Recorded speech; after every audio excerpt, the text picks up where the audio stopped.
In today's video, I'm going to teach you how to remove voices in Elevenlabs.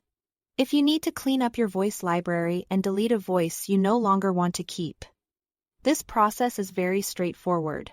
Just keep in mind before you begin that deleting a voice in Elevenlabs is permanent. Once it's removed, it cannot be restored. So make sure you are deleting the correct one. To get started, log into your Elevenlabs account. After you are signed in, look over to the left-hand panel where you will see the main navigation menu. From there, click on the Voices tab. This is where Elevenlabs stores and organizes the voices connected to your account. Once you are inside the Voices section, select My Voices.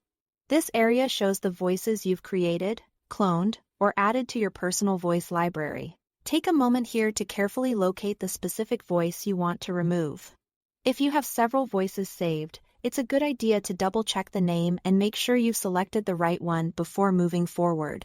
When you've found the voice you want to delete, look for the More Actions icon associated with it. This is usually shown as 3 dots. Click those 3 dots to open the available options for that voice. In the menu that appears, select Delete Voice. After that, Elevenlabs will ask you to confirm the deletion. This extra confirmation step is there to help prevent accidental removal, which is especially important since this action cannot be undone. If you are absolutely sure, go ahead and confirm the deletion. Once confirmed, the voice will be removed from your account. If you don't see it anymore in your My Voices list, that means the deletion was successful.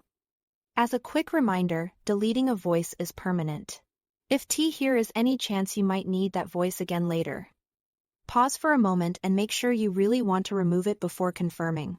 Being careful at this stage can save you from losing something important, and that's all to it.